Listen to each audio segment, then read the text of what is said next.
नमस्कार दोस्तों, एक बार फिर आप सभी का स्वागत है। न्यूमेरिकल दृष्टिकोण से जो हम फार्मूला रिवीजन के लिए इंपोर्टेंट सेशन ले रहे हैं, उसमें यह पार्ट 2 वीडियो है। इसके पहले पार्ट 1 हम पढ़ाए हैं, उसमें लगभग 4-5 अध्याय एक ही वीडियो में हम जितना न्यूमेरिकल के दृष्टिकोण से फार्मूला होता है, सब फार्मूला बता दिए। फार्मूला के अलावा भी हम सब्जेक्टिव जो क्वेश्चन एग्जाम में बन सकता है, वो भी हम बताए हैं। काफी महत्वपूर्ण क्लास है, लगभग 1500 के आसपास बच्चे भी उसको देखें, आप भी जाकर देख लीजिएगा। अच्छा, बहुत लोग हैं कि अभी जुड़ रहे हैं हमको, अभी देख रहे हैं हमको, तो आप क्या करिए कि आप जाइए प्लेलिस्ट में जाकर वहां देखेंगे, चैनल के प्लेलिस्ट में जाइए, प्लेलिस्ट में जाएंगे तो वहां बहुत ही प्लेलिस्ट बना हुआ है। उसमें एक प्लेलिस्ट बना हुआ है इलेक्ट्रीशियन थ्योरी क्लासेस। उस थ्योरी क्लासेस में इंपोर्टेंट क्वेश्चन भी कराया गया है। अब थ्योरी तो कराया ही गया है, थ्योरी उस हिसाब से कराया गया है कि एक भी पॉइंट ना छूटे और एग्जाम के दृष्टिकोण से काफी महत्वपूर्ण हो आपके लिए। हम जरूर वादा करते हैं, दावा करते हैं, जो समझिए आपसे, कि अगर पूरा सेशन देख लेंगे तो उससे बाहर एक भी क्वेश्चन है, एक का दो मिल जाए तो मिल जाए, नहीं तो 50 में 45 क्वेश्चन उस थ्योरी वाले क्लास से एकदम निश्चित रूप से आने वाला है। उसमें क्वेश्चन भी कराया गया है, प्रीवियस ईयर का क्वेश्चन भी कराया गया है।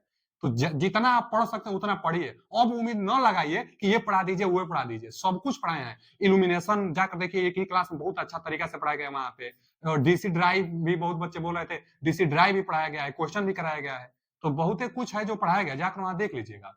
चलिए, रिवीजन क्लास के तौर पर जो न्यूमेरिकल के दृष्टिकोण से हम पढ़ा रहे हैं, पार्ट 1 के आगे पार्ट 2 में आपको मिलेगा जो जो अध्याय बच गया था उससे रिलेटेड। जैसे हम 3 फेज इंडक्शन मोटर नहीं पढ़ा पाए थे उसमें, तो इस वाले वीडियो में क्या 3 फेज इंडक्शन मोटर जो अध्याय होता है, इसमें जो न्यूमेरिकल के दृष्टिकोण से फॉर्मूला होता है उसको हम रिवीजन करा रहे हैं। आप भी अपने कॉपी पर लिखते जाइए, बहुत हेल्प मिलेगा इस वीडियो से भी। दोनों वीडियो से बहुत हेल्प मिलेगा आपको, बहुत ज्यादा। चलिए, 3 फेज इंडक्शन मोटर हम लोग जानते हैं कि इंडक्शन मोटर स्टार्टिंग मोटर होता है, तो ये भी पूछ लेता है कि इंडक्शन मोटर स्टार्टिंग मतलब सेल्फ स्टार्टेड मोटर है कि नहीं। तो 3 phase induction motor self started motor होता है। 3 phase synchronous motor self started नहीं होता है।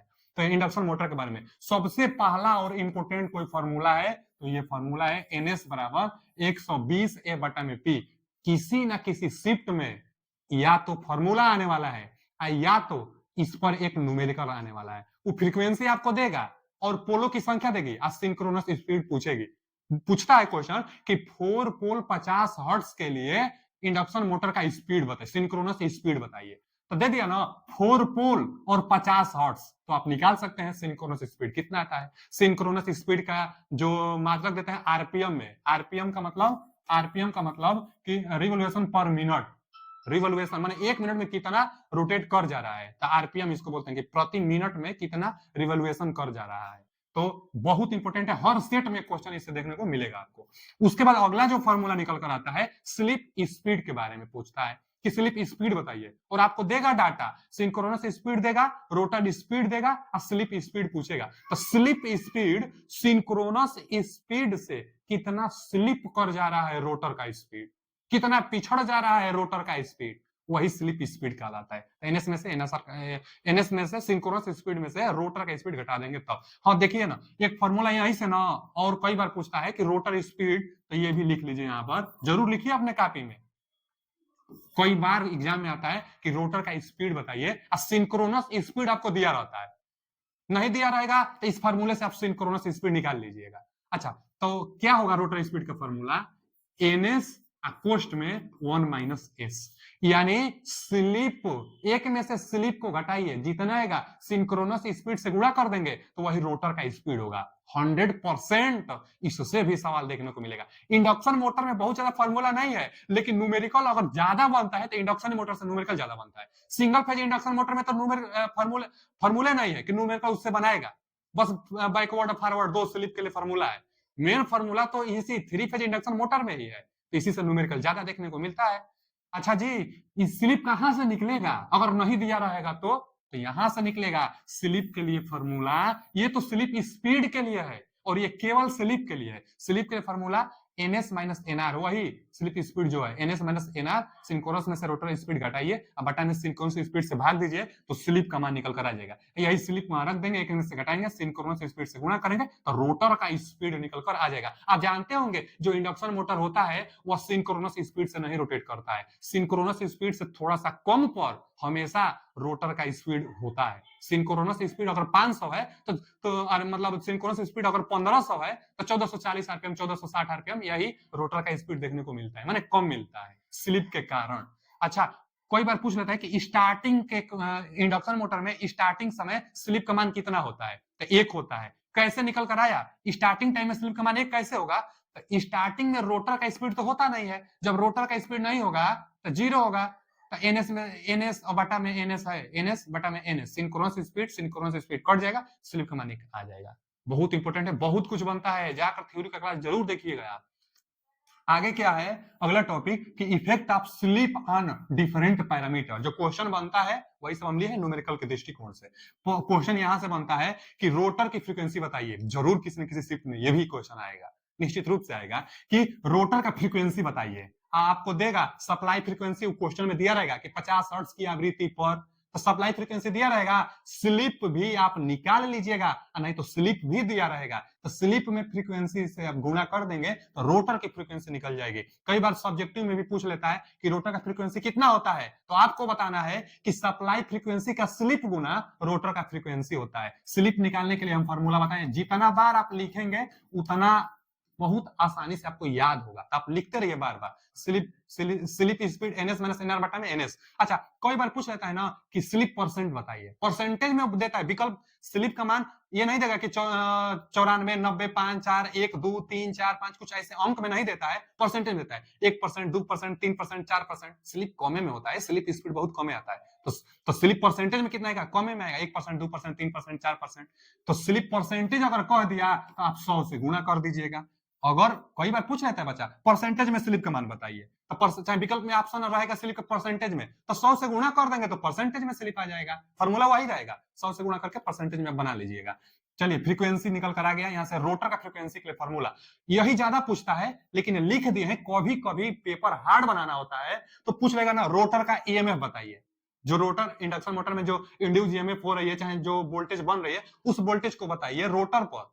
तो जो स्टेटर पर होगा, जो E2 होगा, जो सप्लाई का होगा, उसका स्लिप गुना करेंगे, एकदम हर सप्लाई फ्रीक्वेंसी का स्लिप गुना सप्लाई वोल्टेज का स्लिप गुना, रोटर पर भी वोल्टेज पहुंचेगा, और रिएक्टेंस भी स्लिप गुना करेंगे तब रोटर का रिएक्टेंस होगा, तो सब स्लिप गुना होता है। हाँ, लेकिन रोटर रेजिस्टेंस पूछ देगा, यहाँ रिएक्टेंस है, रेजिस्टेंस पूछेगा तो नो इफेक्ट, सेम जितना मतलब स्टार्टिंग में मतलब स्टेटर पर उतना रोटर पर, रोटर का 2 जहां देता है रोटर के लिए देता है, तो रोटर का जो रेजिस्टेंस होगा वह प्रभावित नहीं होता है, वह मतलब जो स्लिप पर डिपेंड नहीं करता है। तो आप लिख सकते हैं कि रोटर की जो रेजिस्टेंस होगी स्लिप पर निर्भर नहीं करती है, ये लिख लीजिएगा, स्लिप पर निर्भर नहीं करती है। यहां से क्वेश्चन बन जाता है। आगे क्वेश्चन बनता है रनिंग टार्क से, और रनिंग टार्क से फॉर्मूला आना चाहिए ना आपको, तो मेन एक ही फॉर्मूला हम बताते हैं बच्चों को कि टार्क के लिए फॉर्मूला बस एक याद कर लीजिए।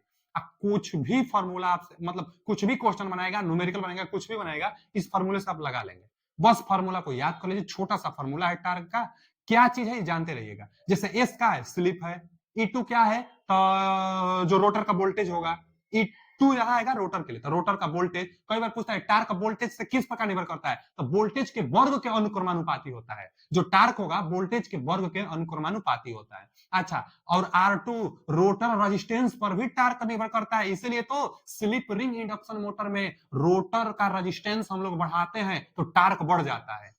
स्लिप रिंग इंडक्शन मोटर में रोटर का रेजिस्टेंस बढ़ाने से टार्क बढ़ता है, क्योंकि रेजिस्टेंस के अनुक्रमानुपाती है ना जी, तो रेजिस्टेंस पर निर्भर करता है। और नीचे भी है R2 का वर्ग बटा में S x2 का वर्ग, x2 माने रोटर का रिएक्टेंस है। ये तो एक फार्मूला है, डाटा देगा सबको रख दीजिएगा, टार्क न्यूटन मीटर में निकल कर आता है, टार्क का मतलब न्यूटन मीटर होता है। अच्छा, अब आगे क्वेश्चन यहां से क्या बनाएगा, पहला तो बता देगा कि वोल्टेज के वर्ग पर अनुक्रमानुपाती, रोटर रेजिस्टेंस पर भी रेजिस्टेंस बढ़ाएंगे तो टार्क बढ़ेगा, और स्टार्टिंग समय टार्क आपसे पूछ लेता है। तो स्टार्टिंग में अभी हम बताए ना स्लिप का मान 1 होता है, क्योंकि रोटर स्पीड नहीं होता है, रोटर स्पीड नहीं होगा तो एनएस एनएस यानी स्लिप का मान 1, स्टार्टिंग में स्लिप का मान 1, तो जहां जहां स्लिप है वहां वहां आप 1 पुट कर देंगे। जब 1 पुट कर देंगे तो जो टार्क होगा, स्लिप को हटाई, देखिए यही निकल कर आएगा, ये हटा दीजिए, ये तो दोनों रहेगा ना, ये है, यहां से भी ये हटाइए, स्टार्टिंग में स्लिप का मान 1 होता है, स्टार्टिंग में स्लिप का मान 1 होता है, जब 1 रख देंगे तो यही फॉर्मूला निकल कर आएगा। तो स्टार्टिंग टार्क के लिए फॉर्मूला तो ये लगा दीजिएगा, स्लिप नहीं रहेगा स्टार्टिंग टार्क में। अच्छा, और पूछता है मैक्सिमम टार्क के लिए, तो मैक्सिमम टार्क के लिए फॉर्मूला यह तो है रनिंग टार्क, यह है स्टार्टिंग टार्क, एक पूछता है मैक्सिमम टार्क के लिए फॉर्मूला बताइए, चाहे मैक्सिमम टार्क किस पर निर्भर नहीं करता है, ये पूछ लेता है। स्टार्टिंग टार्क भी रोटर रेजिस्टेंस पर निर्भर कर रहा है, रनिंग टार्क भी रोटर रेजिस्टेंस पर निर्भर कर रहा है। मैक्सिमम टार्क के लिए पहले शर्त क्या है ये भी पूछ लेता है। तो देखिए condition for maximum torque, maximum torque के लिए क्या कंडीशन है, बार बार पूछता है क्वेश्चन। तो जो कंडीशन है कि जो रोटर का रेजिस्टेंस होगा एस मतलब स्लिप गुना रोटर के रिएक्टेंस के बराबर होनी चाहिए, जो यहाँ पर नहीं है। देखिए ना यहाँ पे यह है स्लिप गुना ना और यह है रोटर का रेजिस्टेंस, तो ये दोनों आपस में बराबर जब हो जाएगा तो जो टार्क आएगा वह मैक्सिमम टार्क आपको मिलेगा। तो यानी मैक्सिमम टार्क के लिए शर्त पूछेगा तो आपको ये ट्रिक लगाना है। अच्छा कई बार स्टार्टिंग टार्क में मैक्सिमम टार्क मिले, स्टार्टिंग टार्क मैक्सिमम हो, इसके लिए शर्त बताइए आप। तो स्टार्टिंग टार्क मैक्सिमम, तो स्टार्टिंग में स्लिप एक होता है ना बच्चा, तो स्टार्टिंग में स्लिप एक होता है तो एक यहां रख देंगे तो R2 और X2, यानी R2 बराबर अगर X2 हो जाता है तो स्टार्टिंग टार्क मैक्सिमम हो जाएगा। जो जो स्टार्टिंग टार्क है, जो स्टार्टिंग टार्क है, टार्क जो स्टार्टिंग है यही मैक्सिमम हो जाएगा। तो स्टार्टिंग टार्क मैक्सिमम जब R2 X2 के बराबर, किसी भी लोड पर अगर पूछेगा तो स्लिप रहेगा R2 S X2 के बराबर होगा तब हो जाएगा। कई बार तो यहां से स्लिप पूछ लेता है तो स्लिप निकाल दीजिए। यहां से क्वेश्चन क्या बनेगा, किस स्लिप पर रनिंग टार्क मैक्सिमम होता है। तो किस स्लिप पर पूछेगा तो यही स्लिप निकालने के लिए R2 बटा में X2 कर देंगे, R2 बटा में X2 आप कर देंगे तो जो स्लिप का मानेगा उसी स्लिप पर टार्क मैक्सिमम मिलेगा। नहीं एक कैरेक्टरिस्टिक्स बनाई जाती है इंडक्शन मोटर का, कैरेक्टरिस्टिक्स कुछ कैसे बनता है, जो कैरेक्टरिस्टिक्स बनता है कुछ ऐसे करके बनता है। तो यहाँ पर जो मैक्सिमम यही ना टार्क का होता है, तो जो मैक्सिमम टार्क मिलता है ना बच्चा, यह किस स्लिप पर मिलता है, तो R2 बटा X2 पर मिलता है।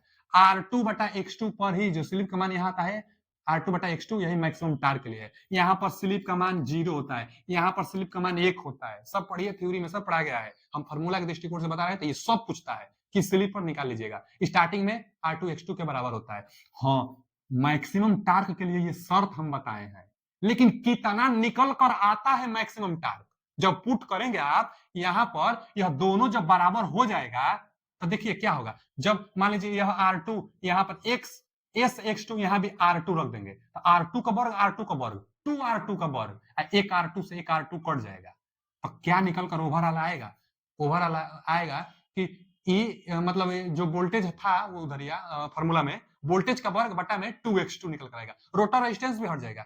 चाहे यहीं पर देख लीजिए, यहीं पर भी आप रख सकते हैं R2 R2 रखेंगे तो यहाँ से R2 यहाँ से R2 कटेगा तो E2 बटा में, जैसे यहीं से देख लीजिए 2R2 R2 R2 कटेगा। अच्छा R2 को X2 के जब बराबर है तो R2 की जगह पर आप X2 रख दीजिएगा तो अंतिम में जो निकल कर फॉर्मूला आ जाएगा यही निकल कर आ जाएगा। R2 X2 के बराबर है ना बचा, तो एक R2 बचा था ना नीचे, उस R2 की जगह पर आप X2 रख दीजिए तो E2 का वर्ग बटा में 2X2 यही मैक्सिमम टार्क का फॉर्मूला। क्वेश्चन ये पूछता है कि मैक्सिमम टार्क किस पर निर्भर नहीं करता है, तो मैक्सिमम टार्क रोटर रेजिस्टेंस पर निर्भर नहीं करता है। आप खुद देखिए कि जो मैक्सिमम टार्क है रोटर रेजिस्टेंस पर निर्भर नहीं कर रहा है, रिएक्टेंस पर करेगा। और अच्छा बहुत लोग सोचेंगे कि यहाँ R2 रख देंगे तो R2 पर तो निर्भर कर ही लेगा, नहीं बचा, यही R2 X2 के बराबर होगा तो अभी तो मैक्सिमम टार्क का कंडीशन आएगा। तो X2 की जगह पर आप R2 नहीं रखेंगे क्योंकि शर्त ही है यही कि जब R2 X2 के बराबर हो जाए तब मैक्सिमम टार्क मिलेगा, तो यही R2 X2 के बराबर तो X2 यहाँ हो जाएगा। साफ साफ बस ये जानिए आप एग्जाम के लिए कि जो मैक्सिमम टार्क होगी वह रोटर रेजिस्टेंस पर निर्भर नहीं करेगी। हाँ रिएक्टेंस, रोटर रिएक्टेंस के व्युत क्रमानुपाती निर्भर करता है। ठीक है जी। Power factor at maximum torque, तो मैक्सिमम टार्क जो हम बता रहे हैं आपको इस पर पावर फैक्टर कितना होता है, तो 1/2 होता है। 1/2 को ही तो 10.707 कहते हैं। इंडक्शन है मोटर तो लैगिंग तो हमेशा, पावर फैक्टर तो ज्यादातर लैगिंग होता है, लीडिंग पावर फैक्टर नहीं मिलता है, बहुत कम जगह मिलेगा। लैगिंग हमेशा, पावर फैक्टर कहीं अगर दिखाई दे समझ में ना आए तो लैगिंग वाला ही आप ट्रिक लगाइएगा। जितना लोड है सब लैगिंग लोड है, तो लैगिंग पावर फैक्टर होगा मैक्सिमम। मैक्सिमम देखिए power factor at maximum torque, तो मैक्सिमम टार्क पर पावर फैक्टर 1/10.707 कहिए, नहीं तो इसी को 1/2 कहिए। 1/2 का ही मान होता है 10.707, तो इतना पावर फैक्टर होता है। बहुत बहुत इंपॉर्टेंट पेज था। आगे क्या है, वही जो स्टार्टिंग टार्क मैक्सिमम टार्क बता रहे हैं उनका रेशियो पर सवाल बनता है। तो स्टार्टिंग टार्क बटा मैक्सिमम टार्क 2 SM बटा में 1 + SM का वर्ग। SM मतलब यह क्या है बच्चा, स्लिप है, मैक्सिमम स्लिप है। एम का मतलब मैक्सिमम स्लिप, यहां लिख दे रहे हैं एस एम का मतलब मैक्सिमम स्लिप, मैक्सिमम स्लिप। यह न्यूमेरिकल बनता है, डाटा दिया रहता है, फॉर्मूला याद रहेगा तो आप तुरंत बना लेंगे क्वेश्चन। अब फॉर्मूला एकदम याद रहे ये समझिए आप, ये कोशिश करिए कि फॉर्मूला हमको याद रहे। तो स्टार्टिंग टार्क बटा मैक्सिमम टार्क, कई बार ना फुल लोड जो रनिंग टार्क है कहीं ना कहीं फुल लोड आएगा, तो फुल लोड बटा में मैक्सिमम टार्क, तो फुल लोड बटा मैक्सिमम टार्क का अनुपात होगा 2 इंटू स्लिप रहेगा, यहाँ पर मैक्सिमम स्लिप रहेगा, चाहे इसको फुल लोड पर कर लीजिए, यहाँ मैक्सिमम है ना तो मैक्सिमम का, आप फुल लोड है ना यहाँ पर फुल लोड का कर लीजिए। अब देखा जाए तो ये और ये दोनों फॉर्मूला सेम ही होता है, बशर्ते स्टार्टिंग में स्लिप का मान 1 होता है, इसलिए स्लिप की जगह पर 1 आ गया है। यहाँ भी एक और स्लिप होगा इसके लिए, तो स्टार्टिंग के लिए स्लिप का मान 1 होता है तो 1 नहीं लिखा गया है, 1 यहाँ पर तो प्लस में तो रहेगा। देखिए जैसे यहाँ पर स्लिप है ना, यहाँ पर फुल लोड है तब स्लिप है, यह किसके लिए है, फुल लोड के लिए स्लिप, फुल लोड पर स्लिप, मैक्सिमम टार्क पर स्लिप, दोनों का वर्ग, दोनों का 2 के साथ इनटू में, यह भी एकदम सेम फॉर्मूला है, बस स्टार्टिंग में स्लिप का मान 1 रख देंगे यार तो एकदम दोनों निकलकर सेम आ जाएगा। अच्छा जी, फॉर्मूला एकदम महत्वपूर्ण है, एकदम याद करिएगा, आप प्रीवियस ईयर में देख लीजिएगा, इस पर क्वेश्चन आ चुका है, तो फिर क्वेश्चन आ जाएगा, इंपोर्टेंट है यह दोनों। अब आगे लो स्लिप, अगर स्लिप का मान कम है तो जो टार्क होगी वह स्लिप के अनुक्रमानुपाती होती है। कैरेक्टरिस्टिक्स देखिए ना, जो कैरेक्टरिस्टिक्स होता है बच्चा कुछ ऐसा होता है ना, तो लिखा है ना कि जब लो स्लिप होता है, लो स्लिप मतलब स्लिप का मान कम हो 0, यहाँ पर तो मैक्सिमम स्लिप आएगा, हम अभी बताए कि x मान r2 बटा में x2, तो जो मैक्सिमम स्लिप आएगा और आगे बढ़ते जाएंगे तो लो स्लिप होगा, तो लो स्लिप रीजन में, फॉर लो स्लिप रीजन में जो टार्क होगी स्लिप के अनुक्रमानुपाती होती है। फॉर हाई स्लिप रीजन इधर आने पर स्लिप का मान 1 तक आ जाता है, तो यहां पर क्या होगा बच्चा, यहां पर स्लिप का मान ज्यादा होगा। अच्छा जी, हाई स्लिप रीजन में मतलब यहां से इधर जाएंगे तो स्लिप का मान बढ़ता जा रहा है, यहां पर तो 1 हो जा रहा है, तो ये वाला जो रीजन हुआ हाई स्लिप रीजन हुआ। तो हाई स्लिप रीजन में जो टार्क होगा स्लिप के व्युत्क्रमानुपाती, तो जानते रहिएगा जो टार्क होगा स्लिप के व्युत्क्रमानुपाती होता है, तो हाई स्लिप रीजन में स्लिप के व्युत्क्रमानुपाती टार्क, और लो स्लिप रीजन में जो टार्क होगा स्लिप के अनुक्रमानुपाती होता है। क्वेश्चन बन जाता है। आगे क्या है कि हाँ एक ये देखिए, पावर जो लॉस होता है उसका रेशियो पूछ लेता है, नहीं तो क्वेश्चन बनाता है। अच्छा, पी ए जो है ना, यहाँ पर पी इन भी आप लिख सकते हैं, पी इन का मतलब इनपुट पावर, पी सी का मतलब कापर लॉस पावर, और पीएम का मतलब मैकेनिकल पावर और नहीं तो आउटपुट पावर। मैकेनिकल पावर जो होगा वही तो आउटपुट पावर होगा, तो आउटपुट पावर, कापर का जो लॉस होगा और इनपुट का जो पावर होगा, तीनों का जो रेशियो होता है एक संबंध एस संबंध 1 माइनस एस होता है। अब कई बार क्वेश्चन ये बनता है कि यदि इनपुट लॉस इतना वाट का है तो आउटपुट लॉसेस बताइए, जबकि स्लिप का मान इतना है।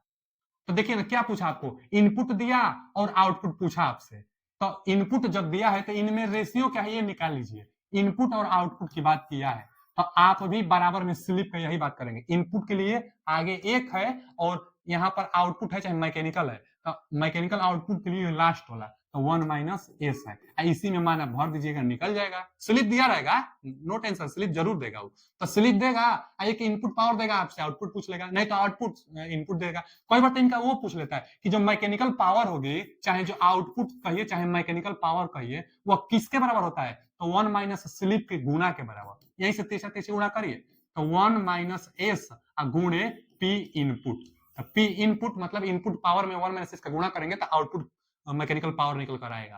तो ये बहुत इंपॉर्टेंट है, कुछ भी पूछेगा, दो रेशियो आप बनाइए दोनों तरफ से, डाटा सब भरिए निकल कर आ जाएगा, कुछ भी पूछेगा स्लिप में जवाब दे, नहीं तो एक मान देगा, मान भरकर जवाब पूछता है, आप बता दीजिएगा। जो वाट होता है, जो लॉसेस होता है, इसका मात्रक वाट में हम लोग देते हैं। अच्छा, स्टार्टर से भी क्वेश्चन बनता है, स्टार्टर जो 3 प्रकार 4 प्रकार से स्टार्टर बताया जाता है, डोल starter, star delta starter, auto transformer starter, क्या 5 एचपी के लिए, 15 एचपी के लिए, 20 एचपी के लिए प्रयोग भी किया जाता है। कई बार ज्यादा डोल स्टार्टर को पूछता है कि कितने एचपी तक प्रयोग किया जाता है, तो जो डोल स्टार्टर होगा 5 एचपी तक जो होगी मोटर उसके लिए प्रयोग किया जाता है। अच्छा, इसके लिए फॉर्मूला क्या आता है, तो स्टार्टिंग टार्क बटा में फुल लोड टार्क बराबर स्टार्टिंग करंट बटा में फुल लोड करंट का होल वर्ग इनटू जो फुल लोड पर स्लिप होगी वो, तो स्लिप निकाल लीजिए, वही स्लिप बराबर एनएस माइनस एनआर बटा में एनएस से, तो स्लिप निकाल कर गुना करना है आपको स्टार्टिंग करंट बटा में फुल लोड करंट का होल वर्ग, स्टार्टिंग करंट बटा में full load torque. Paper hard बनाता है तब इस पर क्वेश्चन बनता है। वो देता है क्वेश्चन कि यदि starting torque full load torque का 2 गुना हो तथा starting current full load current का 1/2 गुना हो, वो देता है सब 1/2 गुना, तो फुल लोड करंट का 1/2 गुना, तो कट जाएगा ना यहाँ से। स्लिप का मान निकाल के एक करे से पूछ लेते हैं, आप बता देंगे आसानी से। तो फॉर्मूला याद रहेगा तभी तो आप बता पाएंगे। फॉर्मूला याद रखिए, क्वेश्चन जैसे जैसे पूछता है वैसे वैसे आप इस पर रखते जाएंगे, क्वेश्चन बना लेंगे आप। 5 एचपी तक इसका 5 एचपी तक पर इसका प्रयोग किया जाता है। अच्छा, star delta starter, star delta starter के लिए फॉर्मूला अब आप भी समझते हैं कि स्टार से जब डेल्टा में कन्वर्ट होगा तो जो टार्क होगी 1/3 होती है, तो वही 1/3 टार्क लगा है, 1/3 टार्क होगा। करंट अगर देखे ना यहाँ से स्टार हम अलग से भी लिखे हैं कि स्टार से जब डेल्टा में जाते हैं तो जो टार्क होगा, टी माने टार्क आप समझिए, तो स्टार से जब आप डेल्टा में जाएंगे तो जो टार्क होगी 1/3। कई बार ना किसी जेई का एग्जाम में सिर्फ इसी को पूछा था कि स्टार में जो टार्क होगी और डेल्टा में कन्वर्ट करने पर टार्क कितना गुना हो जाएगा, तो 1/3 गुना हो जाएगा। अगर 600 है तो उधर 200 हो जाएगा, डेल्टा में जैसे जाएगा 200 हो जाएगा टार्क, तो 1/3 गुना हो जाता है। अब करंट कई बार पूछ लेता है, तो जो करंट होगी ना वो 1/3 होता है, ये भी जानते रहिएगा। तो जो करंट होगी, करंट 1/3 होता है, जबकि टार्क 1/3 होता है। तो करंट टार्क में अंतर स्टार डेल्टा है इसलिए 1/3 लगा हुआ है, बाकी तो सेम फॉर्मूला है। अगर ऑटो ट्रांसफार्मर है तो यहाँ पर x स्क्वायर होता है, एक अलग से लग जाता है, जो हम लोग कहते हैं ना ट्रांसफॉर्मेशन रेशियो, तो वही ट्रांसफॉर्मेशन रेशियो के लिए x स्क्वायर लग जाता है। बाकी फॉर्मूला तीनों में एकदम सेम है, बस आप समझते रहिए डोल के लिए जो होता है फॉर्मूला तीनों के लिए सेम है। स्टार डेल्टा में 1/3 तो आएगा ही, ऑटो ट्रांसफार्मर है तो ट्रांसफॉर्मेशन रेशियो रेगुलेटिंग जो फैक्टर होगा वो तो आएगा ही, एक्स स्क्वायर इसलिए यहाँ पे जुड़ जाता है। चलिए आगे चलते हैं। क्राउलिंग से क्वेश्चन पूछता है ना कि 3 फेज इंडक्शन मोटर में जो क्राउलिंग होता है, क्राउलिंग कंडीशन में स्पीड कितना हो जाता है इंडक्शन मोटर का, तो जो स्पीड होगा सिंक्रोनस स्पीड का 1/7 गुना, माने कम हो जाता है, 7 गुना कम हो जाता है। क्राउलिंग में जो स्पीड होगी 7 गुना कम हो जाएगी। यही बार बार पूछता है कि क्राउलिंग कंडीशन में अच्छा क्राउलिंग कंडीशन क्या होता है, तो हार्मोनिक्स आ जाती है। एक कोगिंग कोकिंग लॉकिंग भी होता है, तो उसमें मैग्नेटिक लॉक हो जाता है, उसमें तो मोटर को चलने ही नहीं देता है, इसलिए जो उसके स्लॉट होंगे थोड़ा सा तिरछा बनाई जाती है कि कोगिंग और लॉकिंग जो होती है प्रॉब्लम, वो समस्या दूर की जा सके, इसलिए तिरछा स्लॉट को नहीं जाती है। और यहाँ पर क्राउलिंग है तो क्राउलिंग में स्पीड कम हो जाता है हार्मोनिक्स के कारण, तो 7 गुना कम होता है। और ये भी दोनों है, ये दोनों जेईएन एग्जाम में पूछा हुआ है, लेकिन टी2 में ये बार बार पूछता है कि 7 गुना कम हो जाता है। जेईएन एग्जाम में क्या पूछेगा कि 7th हार्मोनिक्स के कारण कितना स्पीड हो जाएगा, तो 7th हार्मोनिक्स के कारण 6/7 स्पीड हो जाएगा, और 5th हार्मोनिक्स के कारण कितना हो जाएगा, तो 6/7 हो जाएगा। यहाँ भी 6/7, यहाँ भी 6/7 हो जाता है। देख लीजिएगा दोनों में 6/7 तो नहीं होगा, 7 एकम 7, यहाँ तो देखिए 7 एकम 7 एक बार तो ही जाएगा नहीं, यहाँ यहाँ 1.2 ही होगा, ठीक है ना, यहाँ 1.2 होगा। अब इसको कन्वर्ट कर लीजिएगा बटा में कितना होगा 1.2, यहाँ 6/7 होगा, ठीक है ना, 6/7 गलती से लिखा था, 1.2 राइट आंसर, 1.2 और यहाँ 6/7, यहाँ मतलब 1 से कम होगा, तो 7th हार्मोनिक्स में और कम और 5th हार्मोनिक्स में तो 1.2 हो रहा है, रेशियो इनका है। चलिए आगे चलते हैं। सिंगल फेज सिंक्रोनस मोटर में 2 फॉर्मूला है, फॉरवर्ड स्लिप और एक बैकवर्ड स्लिप। अच्छा, जो सिंगल फेज इंडक्शन मोटर है ना बाबू, तो 3 फेज इंडक्शन मोटर में बहुत ज्यादा फॉर्मूला है, सिंगल फेज में तो नहीं है। इसमें क्या, इसमें 2 बाइंडिंग हम लोग बनाते थे, यह पहले तो सेल्फ स्टार्टेड नहीं था, इसके पहले जो था वो तो सेल्फ स्टार्टेड है या सेल्फ स्टार्टेड नहीं है। इसको सेल्फ स्टार्टेड बनाने के लिए पहले तो starting binding running binding 2 binding बनाते हैं, दोनों बाइंडिंगों के बीच में 90 अंश का फेज डिफरेंस करते हैं। उसके बाद फेज डिफरेंस 90 अंश का होता है, दो अलग अलग दिशा में मैग्नेटिक फील्ड लाइंस जाती है, कट करते हैं, फिर रोटेट बनाई जाती है। सीलिंग फैन है, सिंगल फेज इंडक्शन मोटर होता है। अब इसमें क्या कैपेसिटर लगा के पावर फैक्टर को सुधारी जाती है और क्या एंगल को डिफरेंट करके टार्क बनाई जाती है, तब उसके बाद रोटेट करता है। सीलिंग फैन में से कैपेसिटर आप हटा लीजिए, उसके बाद जल्दी रोटेट नहीं करेगा, जिस दिशा में रोटेट करना चाहेंगे अलग से एक टार्क देना पड़ेगा तब जाकर रोटेट करता है। तो single phase induction motor rotator self started नहीं होता है, सेल्फ स्टार्टेड करने के लिए बनाई जाती है। अब सेल्फ स्टार्टेड करने के लिए दो थ्योरी आई थी। कौन कौन 2 थ्योरी आई थी, एक फील्ड क्रॉस फील्ड थ्योरी आई थी और एक आई थे वो डबल रिवाल्व थ्योरी। तो जो डबल रिवाल्व थ्योरी था चाहे क्रॉस फील्ड थ्योरी था, दोनों का दोनों थ्योरी का एक ही सिद्धांत था कि जो मेन फील्ड फ्लक्स है उसको 2 भागों में आप ब्रेक करिए, और जब 2 भागों में मेन फील्ड फ्लक्स को आप ब्रेक करेंगे तो 2 स्लिप भी आएगी, एक को कहेंगे फॉरवर्ड स्लिप, एक को कहेंगे बैकवर्ड स्लिप, थ्योरी में बताए हम। तो वही है, देखिए एक को कहेंगे फॉरवर्ड स्लिप, एक को कहेंगे बैकवर्ड स्लिप। हाँ, जो फॉरवर्ड स्लिप होगी वही स्लिप होगा जो अब तक 3 फेज में हम लोग पढ़ते थे, एनएस माइनस एनआर बटा में एनएस, यही तो स्लिप के लिए जानते हैं, वही फॉरवर्ड स्लिप है। उस दिशा में है एक फ्लक्स, एक फ्लक्स जो इसके विपरीत दिशा में है, समान मान का इसके ठीक विपरीत दिशा में है, तो उसी को, उससे जो स्लिप आएगा उसको कहेंगे हम लोग बैकवर्ड स्लिप। अब बैकवर्ड स्लिप के लिए 2 माइनस एस एफ, यानी दो में से फॉरवर्ड स्लिप को आप घटा देंगे, दो में से फॉरवर्ड स्लिप को आप घटा देंगे तो आपको निकल कर आएगा बैकवर्ड स्लिप। कई बार तो पूछता है कि बैकवर्ड स्लिप और फॉरवर्ड स्लिप का योग कितना होता है, तो 2 होता है। यहीं से देखिए ना, एस बी तो पहले से है, इसको इधर बुलाइए तो एस एफ हो जाएगा। तो बैकवर्ड स्लिप और फॉरवर्ड स्लिप का योगफल कितना होता है, 2 होता है। ये भी इंपॉर्टेंट है, जानते रहिएगा। अच्छा, जो तब तो स्लिप आएगा सिंगल फेज इंडक्शन मोटर के लिए वह 0 से 2 के बीच में आएगा, तो एस 0 से 2 के बीच में स्लिप का मान होता है। अच्छा, 3 फेज के लिए, यह तो सिंगल फेज के लिए है, 3 फेज के लिए कितना था स्लिप का मान, तो भैया भैया 0 से बड़ा तो था लेकिन 1 से छोटा था। तो सिंगल फेज इंडक्शन मोटर के लिए 0 और 1 के बीच में, यहाँ 2 और 0 के बीच में सिंगल फेज इंडक्शन मोटर है, और यह 3 फेज का इंडक्शन मोटर है। 2 ही फॉर्मूला है इंपोर्टेंट। चलिए अब आगे चलते हैं, ध्यान से पढ़िए और लिखते रहिए। अच्छा, एक टार्क के लिए भी, चलिए सिंगल फेज इंडक्शन मोटर में एक टार्क के लिए क्या फॉर्मूला निकल कर आता है, टार्क में साइन अल्फा। सिंगल फेज की हम बात कर रहे हैं, यहाँ एक मेन करंट है और एक एक्सिलरी बाइंडिंग का जो करंट है, जैसे होता है ना एक रनिंग बाइंडिंग और एक स्टार्टिंग बाइंडिंग, तो स्टार्टिंग बाइंडिंग चाहे एक्सिलरी बाइंडिंग में जो करंट होगी, और एक जो मेन फील्ड बाइंडिंग चाहे रनिंग फील्ड बाइंडिंग होगी उसमें जो करंट होगी, दोनों के बीच में जो डिफरेंट आएगी, दोनों करंट के बीच में, वही अल्फा का मान है। तो साइन अल्फा, अल्फा का मान जब 90 अंश पर रहेगा तो सिंगल फेज में जो टार्क लगेगी मैक्सिमम टार्क लगेगी, तो साइन अल्फा यानी साइन 90 पर मैक्सिमम टार्क निकलेगा। स्टार्टिंग टार्क के लिए फॉर्मूला है साइन अल्फा का अनुक्रमानुपाती होता है, जानते रहिएगा। हाँ जी, अभी हम बताएं जो कि बैकवर्ड और फॉरवर्ड होता है इसमें सिंगल फेज इंडक्शन मोटर में, तो बैकवर्ड और बैकवर्ड रोटर रेजिस्टेंस के लिए फॉर्मूला और एक फॉरवर्ड रोटर रेजिस्टेंस। तो रोटर रेजिस्टेंस का जो फॉर्मूला होगा, अगर ये आप जान लेंगे कि R2 बटा में 2SF, तो बैकवर्ड का भी बता लेंगे, क्योंकि जो फॉरवर्ड का स्लिप होगा 2 में से S को घटाएंगे वही तो फॉरवर्ड स्लिप होगा। तो फॉरवर्ड स्लिप 2 माइनस एस रख देंगे यहाँ पर, तो वही बैकवर्ड के लिए निकल कर आ जाएगा।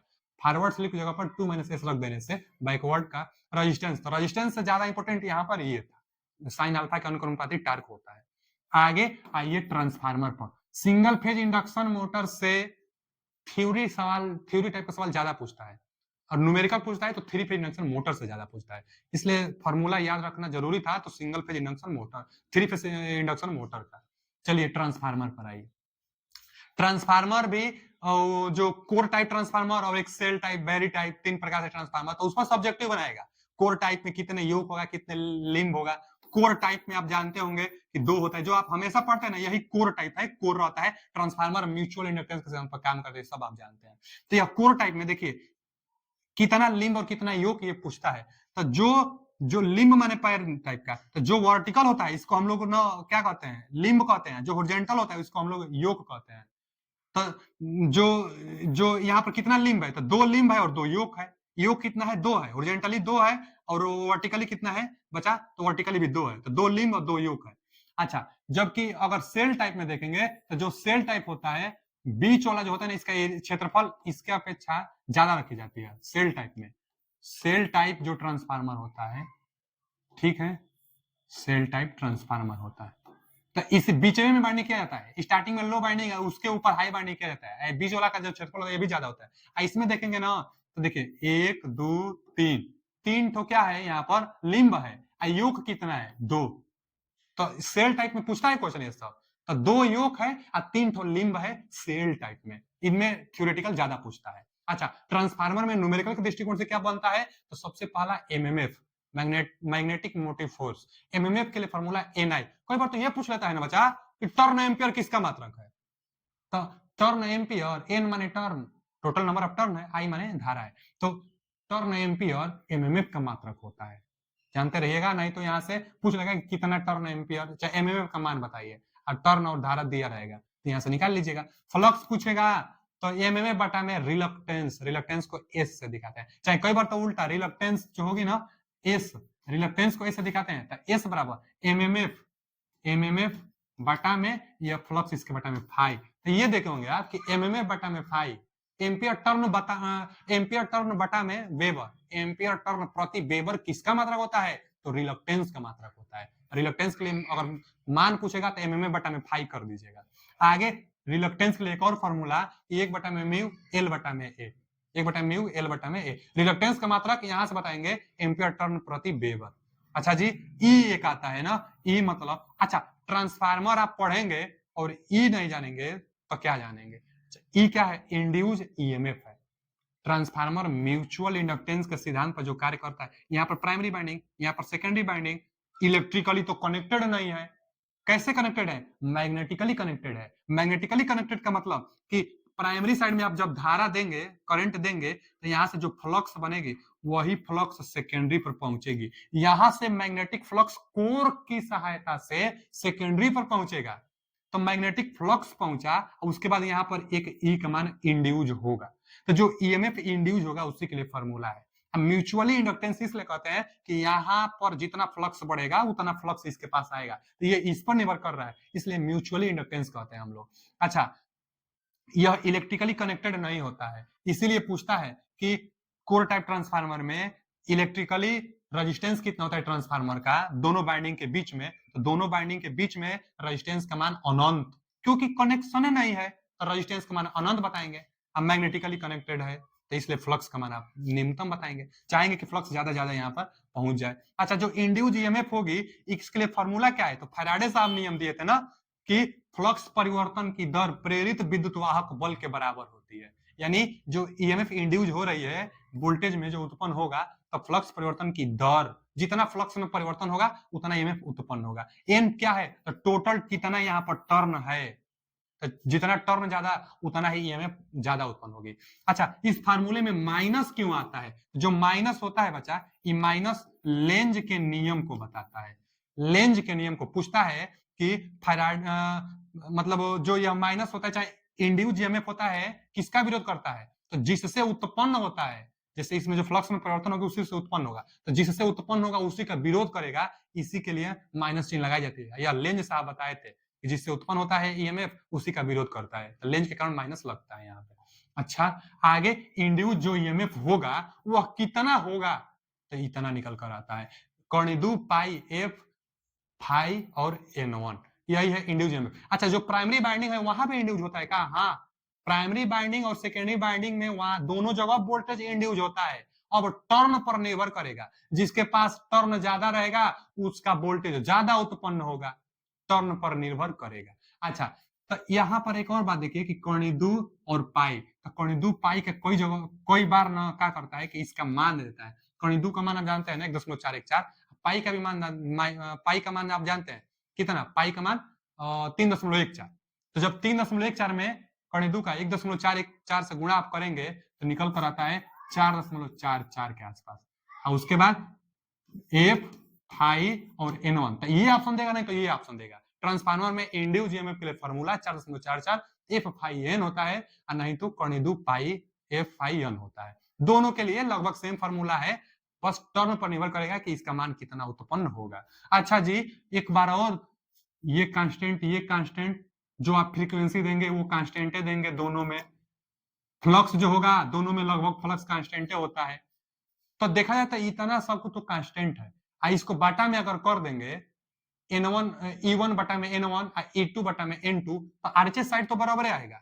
इसी को कहते हैं ना कि ईएमएफ पर टर्न, जो इंड्यूस ईएमएफ होगा प्रति टर्न बराबर निकल कर आएगा। क्यों प्रति टर्न? का मतलब इसका मान 1 भर दीजिए, जब इसका मान 1 भर देंगे तो जो यहाँ पर आएगा, यहाँ भी 1 भर दीजिए एन का मान, तो जो यहाँ है वही यहाँ है, तो दोनों सेम सेम, तो यानी E1 बटा में N1 E2 बटा में N2 दोनों आपस में बराबर, वही हम लिखे हैं कि E1 बटा में N1 और E2 बटा में N2 ये दोनों आपस में बराबर होता है। ईएमएफ पर टर्न जो होगा यही होता है, इससे न्यूमेरिकल बनता है।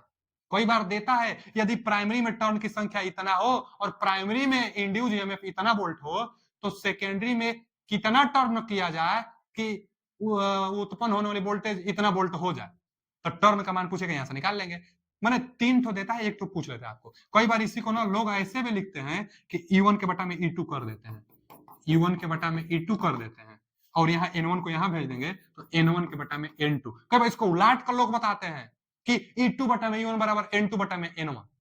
अब उल्टा रहता है, जैसे ये जो है इसको हम लोग टर्न रेशियो कहते हैं, N1 बटा में N2 चाहे E1 बटा में E2 को टर्न रेशियो जाना जाता है। यही उल्टा हुआ रहेगा, E2 बटा में E1 रहेगा, E को भी आप बोल सकते हैं, माने V2 बटा में V1 N2 बटा में N1 रहेगा तो उसको ट्रांसफॉर्मेशन रेशियो कहते हैं। ट्रांसफॉर्मेशन रेशियो का मान 1 से कम होने पर स्टेप डाउन ट्रांसफार्मर, और अगर के का मान माने ट्रांसफॉर्मेशन रेशियो का मान 1 हो जाती है, अगर दोनों बराबर हो जाता है तो उसको आइसोलेशन ट्रांसफार्मर, और जब 1 से ज्यादा आता है निकल कर इसका रेशियो तो उसको हम लोग कहते हैं स्टेप अप ट्रांसफार्मर। ठीक है ना जी, तो यहां से क्वेश्चन बन जाता है, न्यूमेरिकल भी बनता है। अब आगे देखिए एक यहां से भी क्वेश्चन बन जाता है। यहां से क्वेश्चन क्या बनता है, यह प्राइमरी साइड पर जो वोल्टेज आप अप्लाई किए हुए हैं वह V1 का मान है, यह फ्लक्स का मान है, जो इंड्यूज जो सप्लाई पर वोल्टेज है वही फ्लक्स का मान है, और यहाँ पर इंड्यूज होने वाली बाइंडिंग में वोल्टेज का मान है E2 और E1। टर्न पर निर्भर करता है, कम बेसी कोई भी हो जाता है। अच्छा, अब देखिए जैसे आप कोर पर सप्लाई आप देते हैं, जो फ्लक्स होता है उसी के सेम फेज में होता है मैग्नेटाइजिंग करंट। यह मैग्नेटाइजिंग करंट है, कोर मैग्नेटाइज होने लगते हैं तो मैग्नेटाइजिंग करंट IM है। कोर में कुछ लॉसेस भी होता है, तो लॉसेस में जो करंट जाएगी वह IW है। जो लॉसेस में करंट की खपत होगी, लॉसेस में, वह वोल्टेज के सेम फेज में होता है। लॉसेस रेजिस्टेंस की तरह बिहेवियर करेगा, और रेजिस्टेंस वोल्टेज के सेम फेज में करंट होता है, इसलिए जो करंट है वोल्टेज के सेम फेज में बनाई गई है। जो वाटलेस करंट है, मैग्नेटाइजिंग करंट है, दोनों का जो रिजल्टेंट निकल कर आता है यह नो लोड करंट कहलाता है। No load current, no load पर जो करंट होता है I0 से दिखाई जाती है। तो पूछता है क्वेश्चन कि no load current supply voltage से कितना डिग्री पर लैग करता है, तो सप्लाई वोल्टेज से कितना डिग्री पीछे है, तो बच्चा हाई का जो मान है यह 75 से लेकर 90 के बीच में होता है। 75 से लेके 75 से जो फाइनाइट होगी 75 से लेके 90 के बीच में होता है। 75 से 90 के बीच में, ज्यादातर 75 जरूर देगा ऑप्शन में, तो 75 से 90 के बीच में जो ऑप्शन है उतना ही फाई का मान होता है, लैग करता है no load current. No load current का मान कितना, तो लगभग कितना, लगभग ट्रांसफार्मर है ना तो लगभग 5%, 2 से 5% नो लोड। इंडक्शन मोटर में 35% के आसपास नो लोड करंट हो जाती है। अच्छा जी, और यहाँ पर पूछ लेता है ना कि मैग्नेटाइजिंग करंट है, इसका पावर फैक्टर बताइए। जो मैग्नेटाइजिंग करंट है इसका अगर पावर फैक्टर आपसे पूछेगा तो पावर फैक्टर माने कास फाई, अब मैग्नेटाइजिंग करंट के लिए फाई का मान कितना है, तो इसके लिए फाई का मान 90 अंश हो जाएगा। सप्लाई वोल्टेज से मेजर की जाती है तो 90 अंश हो जाएगा, तो यहाँ पर कास 90 का मान 0, कास 90 का मान 0, कास 0 का मान है, कास 90 का मान 0, तो पावर फैक्टर 0 किसके लिए, मैग्नेटाइजिंग के लिए। मैग्नेटाइजिंग करंट के लिए, मैग्नेटाइजिंग करंट के लिए पावर फैक्टर का मान 0 निकल आता है। क्वेश्चन बहुत बनता है, हम तो न्यूमेरिकल से बता रहे हैं ना। आइए numerical for equivalent circuit referred primary, यानी जो सेकेंडरी बाइंडिंग होगी, मान लीजिए सेकेंडरी बाइंडिंग में रेजिस्टेंस 10 ओम, तो प्राइमरी बाइंडिंग में कितना रेजिस्टेंस होगा, अगर उसी सेकेंडरी बाइंडिंग के रेजिस्टेंस को प्राइमरी में कन्वर्ट करेंगे तो कितना रेजिस्टेंस होगा, आता है न्यूमेरिकल। तो बच्चा बस ना के स्क्वायर से भाग दीजिए, सेकेंडरी में जितना रेजिस्टेंस होगा उसमें के स्क्वायर से भाग दे दीजिए, प्राइमरी साइड में इक्विवेलेंट रेजिस्टेंस निकल लेगा। वही है कि इक्विवेलेंट आप equivalent circuit referred to primary, secondary winding को प्राइमरी में रेफर्ड की जाती है, सेकेंडरी को प्राइमरी में कन्वर्ट की जाती है, तो कितना मान में परिवर्तन होता है, तो जितना रेजिस्टेंस रहेगा सेकेंडरी का उसमें ट्रांसफॉर्मेशन रेशियो से आप भाग दे देंगे, तो वही जो निकल कर आएगी वह प्राइमरी साइड में सेकेंडरी साइड का कन्वर्ट रेजिस्टेंस निकल कर आएगा। के है क्या, तो के ट्रांसफॉर्मेशन रेशियो है, इसका मान 1 से कम होना चाहिए।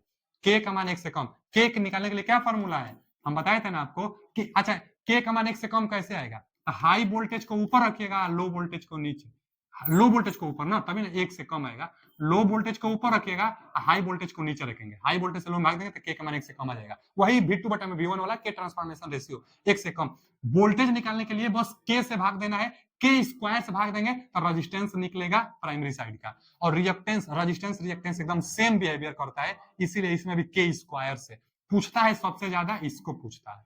ठीक है ना जी, करंट पूछेगा तो के का गुणा करना पड़ेगा। पूछता है आपसे ये कि सेकेंडरी रेजिस्टेंस को प्राइमरी में कन्वर्ट करते हैं तो क्या फॉर्मूला है उसके लिए। अब आगे ईडी करंट लॉसेस और एक हिस्टेरिसिस करंट लॉसेस, दोनों का फॉर्मूला देखिए। फॉर्मूला से पूछता है कि कौन फ्रीक्वेंसी के अनुक्रमानुपाती होता है और कौन फ्रीक्वेंसी के वर्ग के अनुक्रमानुपाती होता है, तो फ्रीक्वेंसी के वर्ग के अनुक्रमानुपाती ईडी करंट और फ्रीक्वेंसी के अनुक्रमानुपाती हिस्टेरिसिस लॉसेस। अच्छा, हिस्टेरिसिस लॉसेस को कम करने के लिए सिलिकॉन मटेरियल का प्रयोग किया जाता है कोर में, और ईडी करंट लॉसेस को कम करने के लिए कोर को लेमिनेटेड किया जाता है। लेमिनेटेड 0.35 mm से लेकर 0.5 mm तक ही किया जाता है, माने बहुत पतला पतला कोर का प्रयोग किया जाता है ताकि ईडी करंट को कम से कम किया जा सके। अच्छा, ईडी करंट ये है, कोई बार क्वेश्चन ये पूछता है ना, यदि वोल्टेज बाई फ्रीक्वेंसी, वोल्टेज और फ्रीक्वेंसी का रेशियो कांस्टेंट होता है तो ईडी करंट किस पर निर्भर करता है? तो जब वोल्टेज और फ्रीक्वेंसी कांस्टेंट होता है तो जो ईडी करंट होगा सिर्फ और सिर्फ फ्रीक्वेंसी के वर्ग के अनुक्रमानुपाती होता है।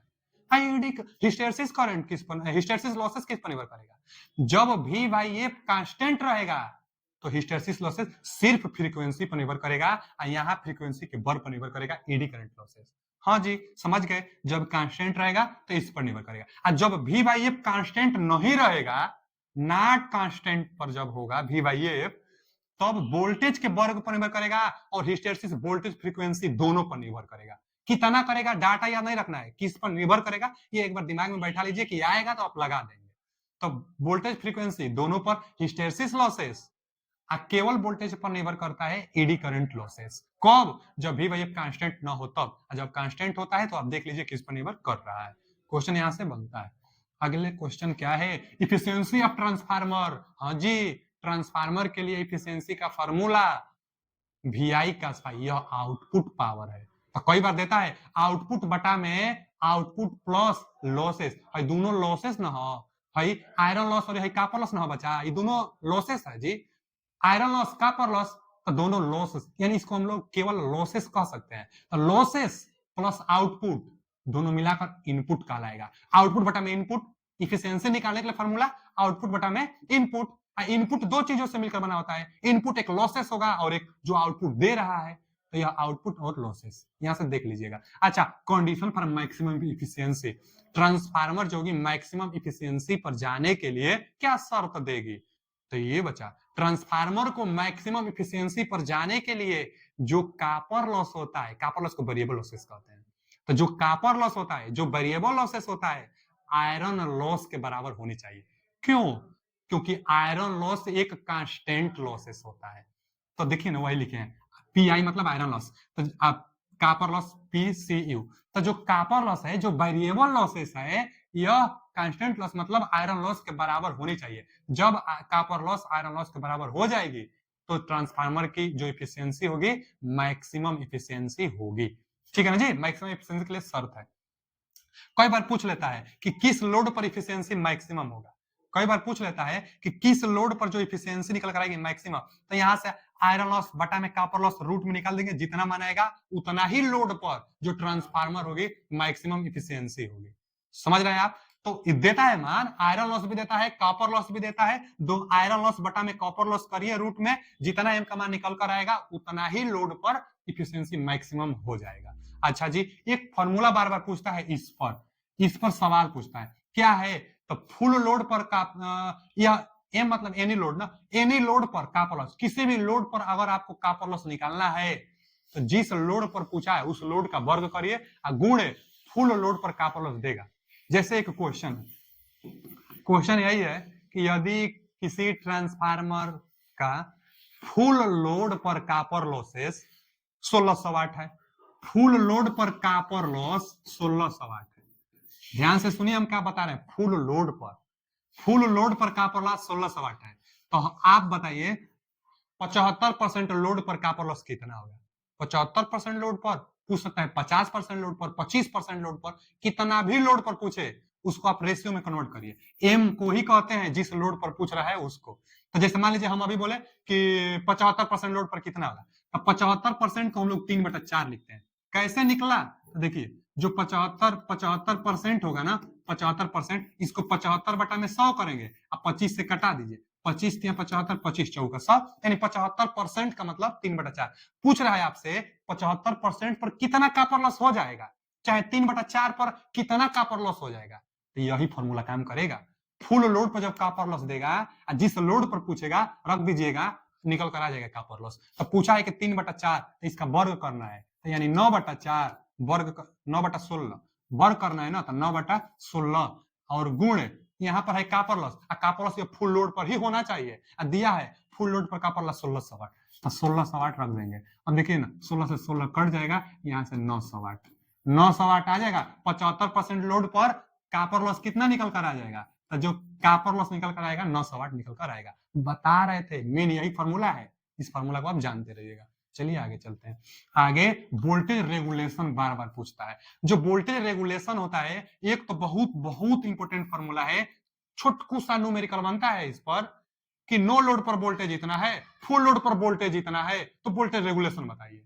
तो यह फॉर्मूला आता है कि नो लोड पर वोल्टेज, नो लोड पर वोल्टेज जो वोल्टेज निकल कर आता है नो लोड पर वोल्टेज माइनस फुल लोड पर वोल्टेज बाटा में फुल लोड पर वोल्टेज गुणे 100, क्योंकि परसेंटेज में पूछता है बार बार।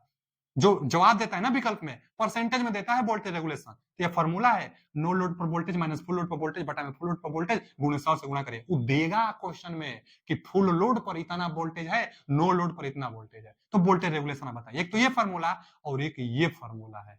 अच्छा, इस फॉर्मूले में जो यह माइनस चिन्ह है यह लीडिंग के केस में आता है, और जो यह पॉजिटिव वाला साइन है यह लैगिंग के केस में आता है। अच्छा जी, लैगिंग के केस में जब पॉजिटिव रहेगा तो निगेटिव वोल्टेज रेगुलेशन आ ही नहीं सकता है। तो पूछता है कि किस लोड पर वोल्टेज रेगुलेशन निगेटिव नहीं हो सकता है, तो लैगिंग के केस में, क्योंकि लैगिंग में पॉजिटिव रहेगा और निगेटिव कभी आ ही नहीं सकता। अच्छा, लीडिंग जब रहेगा इसके मतलब कि बीच में माइनस, जब बीच में माइनस रहेगा तो जवाब जब दोनों बराबर होगा तो जीरो भी आ सकता है, जब ये वाला ज्यादा रहेगा तो माइनस में भी आ सकता है, और जब ये ज्यादा रहेगा तो पॉजिटिव में भी आ सकता है। इसका मतलब लीडिंग पावर फैक्टर के केस में, लीडिंग लोड के केस में voltage regulation positive negative zero तीनों हो सकता है, कुछ भी हो सकता है तो लीडिंग के केस में। और ये एक फॉर्मूला है वोल्टेज रेगुलेशन के लिए। चलिए आगे चलते हैं। आगे ऑटो ट्रांसफार्मर पर आइए, जो न्यूमेरिकल के दृष्टिकोण से था हम बता दिए। ऑटो ट्रांसफार्मर में पूछता है कि परसेंटेज कॉपर लॉस के लिए फॉर्मूला चाहे देगा कि ट्रांसफॉर्मेशन रेशियो इतना है, के जहां जहां आएगा ट्रांसफॉर्मेशन रेशियो है और के का मान 1 से कम आपको लेना है। के निकालने के लिए हाई वोल्टेज बटा में लो वोल्टेज आप करेंगे, मतलब लो वोल्टेज बटा में हाई वोल्टेज करेंगे, तभी के का मान 1 से कम निकल कर आएगा। के ट्रांसफॉर्मेशन रेशियो है, जिसको V2 बटा V1 भी आप समझ सकते हैं। तो परसेंटेज कॉपर लॉस निकालने के लिए के गुणे 100 करेंगे। पावर ट्रांसफर कंडक्टिवली, एक बात और समझिए अपना, हम बताए थे एक टू बाइंडिंग ट्रांसफार्मर, यह है ऑटो ट्रांसफार्मर। जो ऑटो ट्रांसफार्मर होता है आप भी इसमें जानते होंगे कि सिर्फ एक ही बाइंडिंग होता है, टेपिंग की व्यवस्था होती है, इधर आउटपुट ले लीजिए इधर इनपुट ले लीजिए। तो ये बचा, जब एक ही बाइंडिंग है तो यह इलेक्ट्रिकली भी कनेक्टेड है और मैग्नेटिकली भी कनेक्टेड है। तो इसमें जो पावर का ट्रांसफर होगा आउटपुट साइड में इलेक्ट्रिकली भी होगा मैकेनिकली भी होगा, मतलब कंडक्टिवली भी होगा।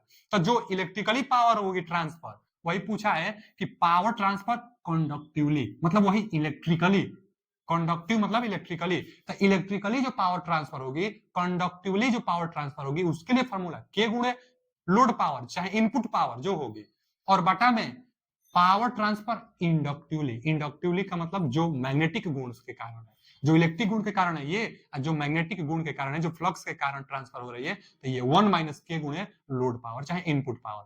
तो इनपुट पावर में गुणा करिए उतना आउटपुट पर मिलेगा, और कंडक्टिवली के लिए इनपुट पावर में के गुणा करिए तो आउटपुट पर आपको मिलेगा। अच्छा, voltage drop in auto transformer, auto transformer में वोल्टेज ड्रॉप के लिए फॉर्मूला 1 माइनस के, और short circuit current in auto transformer तो 1 बटा में 1 माइनस के गुणे two winding transformer, two winding transformer चाहे इनपुट के लिए जो देता है वही रख दिया जाता है। अच्छा, इसमें बस एक ही यही ध्यान देना है आपको कि इसी में के गुणे लोड फैक्टर है, बाकी 1 माइनस के 1 माइनस के 1 माइनस के सब में है, तो आप जानते रहेगा। ये भी पूछता है बार बार परसेंटेज कॉपर सेविंग, कॉपर की इसमें बचत होती है, टू बाइंडिंग तो है नहीं सिंगल बाइंडिंग है, तो कॉपर बचेगा, कितना कॉपर बचेगा, तो के गुणे 100 से कॉपर बचता है, निकाल सकते हैं कि कितना परसेंट कॉपर बच जाएगा। अब एक और पूछता है कि जो ओपन डेल्टा हो गया, एक तो डेल्टा कनेक्शन आप जानते हैं ना, डेल्टा डेल्टा कनेक्शन, तो इसी डेल्टा में एक बाइंडिंग हम आप हटा दीजिए, एक बाइंडिंग हटा देंगे तो इसको ओपन डेल्टा कहते हैं। तो ओपन डेल्टा जो होगी ट्रांसफार्मर डेल्टा कनेक्शन में है, एक बाइंडिंग डैमेज हो गया तब उसको कहते हैं ओपन डेल्टा कनेक्शन। तो ओपन डेल्टा कनेक्शन में ट्रांसफार्मर की क्षमता रेटिंग इफिशियंसी कितना कम हो जाएगा, चाहे कितना बचेगा अब डेल्टा डेल्टा के कंडीशन में। तो डेल्टा डेल्टा के कंडीशन का 57.7%, 1/3 को ही हम लोग क्या कहते हैं, 57.7 कहते हैं। तो 1/3 का मतलब 0.577 होता है, परसेंटेज में 100 से गुणा करिए तो 57.7% आएगा। तो 57.7% मान बच जाता है ओपन डेल्टा कनेक्शन में। ट्रांसफार्मर ओपन डेल्टा कनेक्शन में जब रहेगी तो जो इफिशियंसी होगी सिर्फ 57.7% रहेगी। अच्छा, load sharing parallel operation, parallel operation के लिए शर्त भी एग्जाम में पूछता है, फेज सीक्वेंस बराबर, फ्रीक्वेंसी बराबर, वोल्टेज बराबर होनी चाहिए पैरेलल ऑपरेशन के लिए। तो पैरेलल ऑपरेशन में जब दो दो ट्रांसफार्मर अटैच करेंगे तो लोड शेयरिंग किस हिसाब से करेंगे निकालने के लिए फॉर्मूला है, करंट डिवीजन रूल लगाई जाती है। जैसे इसका शेयरिंग पूछेगा तो इसका रेजिस्टेंस बटा में दोनों का योग, जैसे एस ए रेटिंग पूछ रहा है ए का, ए वाले ट्रांसफार्मर का, तो जब ए वाले ट्रांसफार्मर का पूछेगा तो बी का रेजिस्टेंस बटा में दोनों का योग अगुणे टोटल लोड लगा दीजिए, गुणा में टोटल लोड कर दीजिए, तो यह शेयरिंग निकल कर आएगा। अगर बी का शेयरिंग पूछेगा तो ए का रेजिस्टेंस ऊपर बटा में दोनों का योग अगुणे वही लोड का शेयरिंग लगाइए, निकल कर आ जाएगा। इससे कम बनेगा, ये आपसे पूछ सकता है। चलिए आगे, अगला क्वेश्चन है सिंक्रोनस मशीन से रिलेटेड। कितना कितना हम पढ़ा दिए, 3 फेज इंडक्शन मोटर पढ़ाए, सिंगल फेज इंडक्शन मोटर पढ़ाए, ट्रांसफार्मर पढ़ाए, अब आ रहे हैं हम सिंक्रोनस पर, ऑटो ट्रांसफार्मर के बारे में बताएं। चलिए सिंक्रोनस मशीन के बारे में, सिंक्रोनस मशीन में सबसे पहला वही फॉर्मूला है जो हम पीछे बता चुके थे आपको कि जो जनरेटर में जो पावर डेवलप करेगा जनरेटर, उसके लिए फॉर्मूला है EF VT बटा में XS, मतलब रिएक्टेंस है ना यह, साइन डेल। हम बताए थे कि 90 अंश पर मैक्सिमम पावर ट्रांसफर करता है, जो पहला हम पार्ट 1 बताए हैं उसमें पहला ही फॉर्मूला यही लिखे थे, ट्रांसमिशन लाइन में भी यही फॉर्मूला बताई जाती है कि मैक्सिमम पावर कैसे ट्रांसमिट होगा, तो जब डेल का मान 90 अंश पर पहुंचेगी तो पावर मैक्सिमम ट्रांसफर कर देगी। एक और एक फॉर्मूला है कि रिएक्टिव पावर के लिए, जनरेटर में रिएक्टिव पावर भी होता है, एक्टिव पावर, पी जहां आता है एक्टिव पावर के लिए, क्यू जहां आता है रिएक्टिव पावर के लिए, तो जो रिएक्टिव पावर के लिए फॉर्मूला है, रिएक्टिव पावर के लिए फॉर्मूला ये है। अच्छा जी, इसमें से VT बटा में x कॉमन कर लिया गया है, तो यहां पर बचा है EG cos del minus VT। अब इसी से क्वेश्चन बन जाता है, कम बनता है लेकिन बन जाता है, बोलता है ना कि अगर EG cos डेल का मान ज्यादा हुआ, कम हुआ और दोनों एक बार बराबर हुए तो क्या क्या घटना घटे, माने कब ओवर एक्साइटेड होगा, कब अंडर एक्साइटेड होगा, कब नॉर्मली एक्साइटेड होगा, तो क्वेश्चन बन जाता है। तो जब ज्यादा होगा तो ओवर एक्साइटेड, कम होगा तो अंडर एक्साइटेड। जैसे यहाँ लिखे हैं कि अगर इसका मान कम हुआ तो अंडर एक्साइटेड, अब बराबर हुआ तो नॉर्मल, अगर ज्यादा हुआ तो ओवर एक्साइटेड होगा। जब जब ओवर एक्साइटेड होगा तो लैगिंग पावर फैक्टर मिलेगा, और जब जब अंडर एक्साइटेड होगा तो लीडिंग पावर फैक्टर मिलेगा। तो अंडर एक्साइटेड में लीडिंग पावर फैक्टर मिलता है। जनरेटर के केस में बता रहे हैं, देखिए एक भी कर्व भी होता है ना बच्चा, भी कर्व होता है, भी कर्व आर्मेचर करंट और फील्ड करंट के बीच में खींची जाती है, इनवर्स भी कर्व पावर फैक्टर और आर्मेचर करंट के बीच में खींची जाती है। अच्छा, यहां से देखेंगे ना जो फील्ड करंट होगी, इनवर्ट एक तो होता है भी कर्व जो कि भी जैसा ग्राफ बनता है, एक इनवर्स भी कर्व चाहे इन्वर्टेड भी कर्व पावर फैक्टर और फील्ड करंट के बीच में जो बनाई जाती है, इन्वर्टेड भी कर्व, दोनों में सेम बिहेवियर होता है। अब भी कर्व से समझिए, भी कर्व में यहां पर जो होता है ये वाला सबसे कम मान, आर्मेचर करंट का सबसे कम मान यूनिटी पावर फैक्टर पर आता है, यूनिटी पावर फैक्टर पर आता है नॉर्मली एक्साइटेशन में, यानी यहां पर नॉर्मल एक्साइटेशन होता है। आज जैसे नॉर्मल एक्साइटेशन से ज्यादा बढ़ेंगे तो ओवर एक्साइटेशन मिलेगा, वैसे भी आप समझ सकते हैं फील्ड करंट का मान बढ़ाएंगे तो ओवर एक्साइटेशन मिलेगा ना जी। तो नॉर्मल एक्साइटेशन से ज्यादा करंट बढ़ाएंगे तो ओवर एक्साइटेशन होगा, और या नॉर्मल एक्साइटेशन से कम करंट का मान करेंगे तो अंडर एक्साइटेड होगा।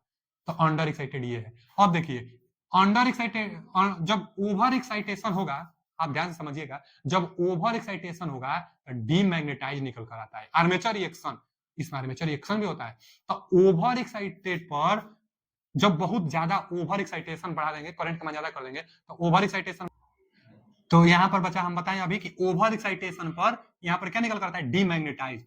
अब एक और आप याद करने के लिए कि जहां उल्टा ज्यादा चलता है, ओवर एक्साइटेशन में डीमैग्नेटाइज और अंडर एक्साइटेशन में मैग्नेटाइज होगा। अच्छा, ये किसके लिए हम बता रहे हैं, जनरेटर के लिए हम पढ़ा ही रहे हैं, जितना कुछ लिखे हैं सब जनरेटर के लिए। अच्छा, जनरेटर में इधर लैग मिलता है और इधर लीड मिलता है, यही अगर मोटर होता तो मोटर में इधर लीड मिलता इधर लैग मिलता। जैसे कुल मिला जुलाकर कि ओवर एक्साइटेशन में लैगिंग, ओवर यहां भी लिखे हैं हम, देखिए ना, ओवर एक्साइटेशन में लैगिंग पावर फैक्टर, यहां से भी जैसे आप याद कर सकते हैं करिए, यहां पर वोल्टेज से लेकर हम बताए हैं, यहां पर ग्राफ से आप समझ लेंगे तो बना लेंगे, कोई कोई चीज इसी से बना देंगे, आर्मेचर रिएक्शन भी बता देंगे, भी कर्व किसके बीच में खींची जाती है ये भी आप बता देंगे, पावर फैक्टर के बारे में बता देंगे, ओवर एक्साइटेशन, डीमैग्नेटाइज, मैग्नेटाइज सब बता देंगे यहां से।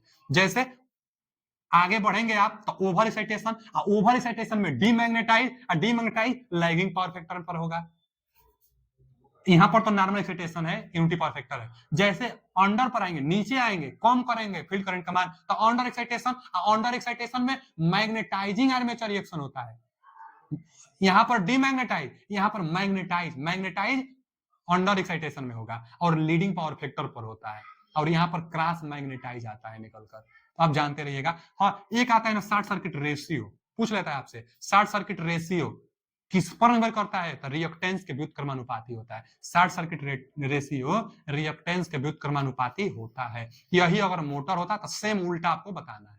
चलिए आगे वोल्टेज रेगुलेशन के लिए, फिर वोल्टेज रेगुलेशन एकदम वही फॉर्मूला, नो लोड में से फुल लोड को घटाइए, बटा में फुल लोड करिए, गुणे 100 करिए, परसेंटेज में वोल्टेज रेगुलेशन निकल कर आ जाएगी। बाकी एक और वोल्टेज निकालने के लिए फॉर्मूला है, कभी कभी पूछ देता है, माइनस तो हम बता ही दिए हैं कि लीडिंग के लिए माइनस आता है। अच्छा, जो वोल्टेज रेगुलेशन होता है ना बच्चा, यह पूछ लेता है कि वोल्टेज रेगुलेशन फाइंड आउट करने के कितने तरीके हैं, तो वोल्टेज रेगुलेशन फाइंड आउट करने के 3 तरीके हैं। सबसे बेस्ट तरीका कौन सा है, तो zero Potier triangle method, zero Potier triangle method सबसे बेस्ट है, सबसे शुद्ध वोल्टेज रेगुलेशन निकाल कर देता है। सबसे खराब वोल्टेज रेगुलेशन कौन निकालता है, निराशावादी, ईएमएफ, यह न निराशावादी विधि कहलाता है, निराशावादी विधि कहलाता है। क्यों, क्योंकि ईएमएफ मेथड से वोल्टेज रेगुलेशन निकालते हैं ना तो बहुत ज्यादा मान बता देता है, तो निराशावादी। अच्छा, जो एमएमएफ मेथड है, एमएमएफ मेथड में वोल्टेज रेगुलेशन का मान कॉमे निकल कर आता है, थोड़ा बहुत कॉमे निकल कर आता है, तो कम निकल कर आता है तो इसको हम लोग कहते हैं आशावादी मेथड, आशावादी मेथड ईएमएफ मेथड को, इसको शुद्ध मेथड कहते हैं, शुद्ध विधि, शुद्ध मेथड, यह अच्छा वोल्टेज रेगुलेशन निकाल कर देता है, यह ज्यादा दे देता है, यह कम देता है, यह लगभग में अच्छा मान देता है। चलिए आगे, अगला है salient pole synchronous machine, induction synchronous machine हो चाहे मोटर हो, सेम फॉर्मूला होता है, थोड़ा सा जो अंतर होता है हम आपको बता ही दे रहे हैं। अच्छा जी, यहाँ पर देखिए इलेक्ट्रिकली जो पावर ट्रांसफर करने के लिए मेन फॉर्मूला होता है, इसी में रिलक्टेंस पावर के लिए भी फॉर्मूला अटैच होता है। कोई बार तो ये पूछता है कि जो रिलक्टेंस पावर होता है यह मैक्सिमम कब होगा, तो बचा रिलक्टेंस पावर मैक्सिमम डेल 45 अंश पर होगा, क्योंकि साइन 2 डेल है, इसीलिए बार बार इसको पूछता है।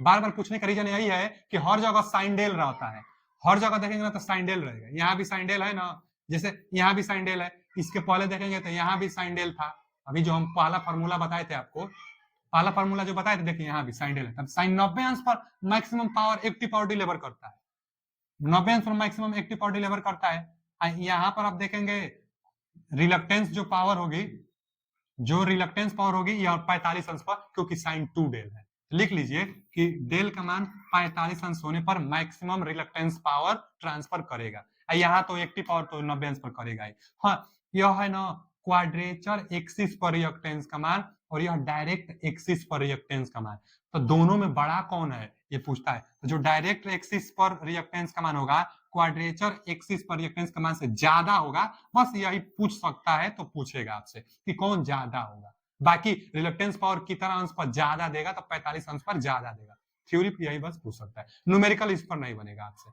आगे यहां से भी बहुत इंपोर्टेंट, यह पेज तो बहुत इंपोर्टेंट है, पेज इंपोर्टेंट है, क्या पूछता है यहां से देखिए, पिच फैक्टर पूछेगा आपसे, पिच फैक्टर के लिए फॉर्मूला कास अल्फा बटा 2, अल्फा का मान आपसे देगा, कहेगा कि 60 पिच एंगल इतना है, 60 पिच एंगल को अल्फा कहेंगे, अल्फा देगा कि 60 अंश 30 अंश जितना देगा वो हम 60 करा रहे हैं, तो वही 60 पिच एंगल यहाँ पर रख देंगे, अल्फा जितना मान निकल कर आएगा वही होगा पिच फैक्टर का मान। कई बार तो पिच फैक्टर के लिए फॉर्मूला पूछता है, तो cos alpha by 2 pitch factor के लिए फॉर्मूला। उसके बाद सबसे ज्यादा अगर न्यूमेरिकल बनता है तो डिस्ट्रीब्यूशन फैक्टर पर बनता है इस अध्याय से, डिस्ट्रीब्यूशन फैक्टर को केडी से डिनोट करते हैं। अच्छा, केपी केडी माने पिच फैक्टर और डिस्ट्रीब्यूशन फैक्टर के गुणनफल को हम लोग बाइंडिंग फैक्टर कहते हैं, तो कई बार यह भी पूछ लेता है कि बाइंडिंग फैक्टर किसके बराबर होता है, तो बाइंडिंग फैक्टर केपी गुणे केडी के बराबर होता है। केडी क्या है, डिस्ट्रीब्यूशन फैक्टर है। डिस्ट्रीब्यूशन फैक्टर के लिए फॉर्मूला क्या है, तो साइन एम बीटा बटा में 2 बटा में एम साइन बीटा बाई 2। अच्छा जी, एम क्या है, तो एम को स्लॉट पर पोल पर पिच कहते हैं, लिखे हैं, देखिए यहाँ लिखे हैं, एम को स्लॉट पर पोल पर पिच कहते हैं। निकाल लेंगे, दिया रहता है टोटल स्लॉट देगा, टोटल पोल देगा, टोटल फेज देगा, तो वही टोटल स्लॉट, टोटल पोल, टोटल फेज, टोटल स्लॉट में पोल से और फेज से गुणा करके भाग दे दीजिए, जितना निकल करेगा वही एम का मान यहाँ पर रख दीजिए। अच्छा, बी का मान कैसे निकालेंगे, तो 180 बटा में स्लॉट पर पोल कर देंगे तो बी का मान निकल कर आ जाएगा। याद करना पड़ेगा, कोई चारा नहीं है, न्यूमेरिकल आएगा, निश्चित रूप से न्यूमेरिकल आएगा, नहीं तो फॉर्मूला नहीं तो न्यूमेरिकल आने वाला है।